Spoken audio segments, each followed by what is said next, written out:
Hey guys, and welcome to the final episode 15 of the Pokemon Shield Nuzlocke. Our journey together began when I posted episode 1 on January 16th, 2021, and since then the series has gained a grand total of 151 views, which is a lot for my channel. I've lost many valiant team members due to my own stupidity and even cheated a loss versus Milo.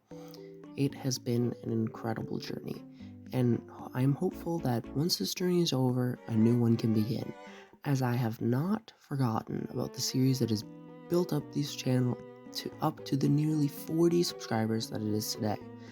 Now, without further delay, for one final time, let's get into this episode of the Shield Nuzlocke. We begin where we left off last episode. Heading into the arena to battle Champion Leon, our pride is on the line as my Pokemon ready themselves for battle. However, suddenly, we're called by Chairman Rose to prevent the end of the world. Boy, that escalated quickly. To do so, we head to the Slumbering Weald in order to find Zacian and Zamazenta, who may help to stop Rose's evil plan. I really always dislike this part of the game. The dialogue takes way too long and makes the stakes have less of an impact, as there's way too much sitting around and talking, making it feel less urgent. Within the Slumbering Weald, we acquire a new encounter, a Galarian Weezing. At first, I didn't even realize I had an encounter here.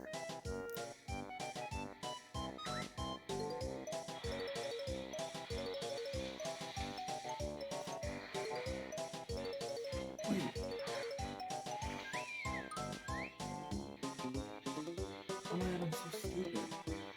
I completely wasn't paying attention. This is our encounter with the Slumbering Weald. Oops. Never mind. Weezing put up a fight, not wanting to join our squad. However, repeatedly throwing my balls, we caught Galarian Weezing, who I promptly forgot to nickname. Continuing inside of the Slumbering Weald, we see two puppers in the flesh. After Sonia asks us a burning question, we make it to the monument before Hop and I commit grand larceny of two ancient artifacts that belong to literal dogs. After painstakingly making my way back out of the forest that won't let you escape via fast travel,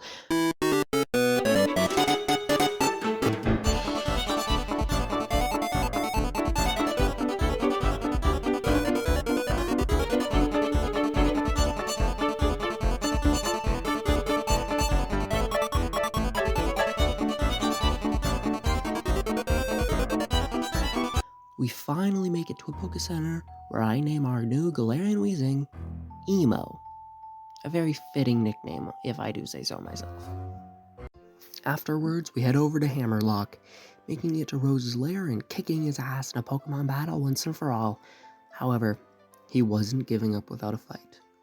BBQ was sent out against his Escavalier. However, thanks to a lucky crit Mega Horn, I was forced to switch him out in exchange for Chibi Doctor. After melting the fuck out of the armored bug, Berserker was sent out. A lucky burn allowed for Throat Chop to barely scratch Chibi Doctor, allowing for another Mon down. Kling Klang is next, however, somehow outspeeding and having a super effective Assurance, as well as high defenses against Flamethrower. A risky move to not switch out Chibi Doctor, however, it paid off well, as he was able to take down Kling Klang with Bone Meringue. Rose then sent out Ferrothorn, which would have been great. However, due to his low health, Chibi Doctor needed to be switched out. Thus, Fortnite was brought out, barely surviving a power break. Slowboy is brought out next, and I begin to think that I may need to sack someone for a clean switch, though that's not my first option.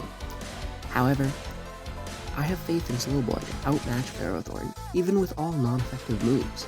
Ferrothorn stacks curses, which scares me a lot, as this attack is raised multiple times in a row while Slowboy slowly lowers Ferrothorn's health.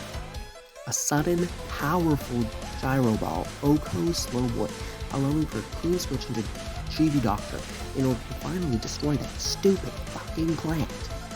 A worthy sacrifice, Slowboy, you will be missed. Rose's Copperajah was last. After a few moments to plan, I switched into Popsicle rather than Dynamaxing Chibi Doctor. an extremely risky maneuver to risk my favorite starter, however, I'm willing to do so this far in the run. Tanking a hit no problem allows for Popsicle to Dynamax and stall with Max Guard. After a refresher of the challenge rules, I heal Popsicle with an item, which is not against any rule, allowing to easily tank another hit from Raja before his G-Max wears off. Somehow Max Geyser doesn't kill, allowing Popsicle in a precarious position, clutching the battle and defeating Rose once and for all. However, our tribulations are not over as we're required to defeat Eternatus. First, we give Slowboy a mini funeral as Cool the Tentacruel takes his place on the team. Leon tries to catch Eternatus, a legendary, in a Pokeball and is surprised when it doesn't work. I thought this dude was the champion, but if he's the champion, then I fear for everyone else's intelligence within this region.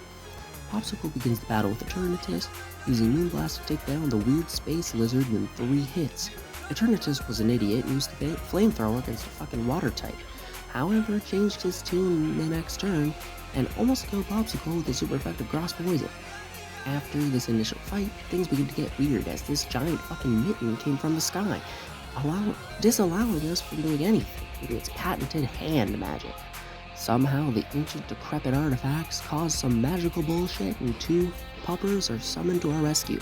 After a long and somewhat boring fight where Popsicle barely doesn't die, leaving her at literally 8 HP, we finally defeat Eternatus, catching him in a Pokeball to assert dominance over Leon. Now, the day is saved. However, our work isn't over. Finally, we are able to defeat the most annoying character in all of Pokemon, Champion Leon. This battle will be tough. However, I have faith in our Pokemon. Starting the fight out with Aegislash and BBQ facing off. A quick punch to the eyeball, OHKO's Aegislash. Leon sends out Haxorus, so I counter and send out Popsicle, thankfully surviving a surprise poison jab and countering with an OHKOing Moonblast. Popsicle has almost died 3 times this episode and is still kicking. Leon sends out his Dragon Bolt, and I send out BBQ. Dragon Bolt, Shadow Ball, and Flamethrower deal depressing damage before Wicked Blow sends Dragon Bolt straight to Jesus. Hyperior is next on the chopping block. His impressive defenses allow him to easily tank a Brick Break and deal BBQ a harsh blow. I switch BBQ out for Giraffe, with a plan of sacrificing it to heal Popsicle. Giraffe dies to Hyperior, allowing for his clean switch into Popsicle, who is promptly Dynamaxed, allowing Max Geyser to pummel Hyperior into the dirt. Rillaboom then sent out next, dying when a giant fucking ball of ice smashes it to its entire body. Leon is now cornered, forcing him to send out his G-Max Charizard. I hope for an OHKO, as he outspeeds and hits Popsicle with a Max Overgrowth that Popsicle easily tanks. Our Max Geyser barely allows Charizard to live, forcing panic as I know Popsicle cannot survive another hit. I'm forced to switch into Chibi Doctor, and Leon pulls some bullshit using a full restore. Max Rock Ball next turn absolutely crushes Chibi Doctor in an instant, but this does allow for a clean switch into Popsicle one last time. Popsicle is thirsty revenge, however faces death for a 4th time and flinches. I heal Popsicle with an Hyper Potion before killing Mr. Overrated with a Sparkling Aria, defeating Leon once and for all, starting the credits, thus ending the challenge. The long-awaited end of the Shield Nuzlocke has arrived. It is bittersweet. I'm glad to be able to see the conclusion, however I'm sad to see its end. Pokemon has always been one of my favorite game series, and Shield, though flawed, is an extremely fun game that I've thoroughly enjoyed. Now guys, make sure to comment below which series you'd like to see me continue on this channel, and remember, comment, like, and subscribe. I'll see you guys next time, and for the final time, for the Shield Nuzlocke, bye!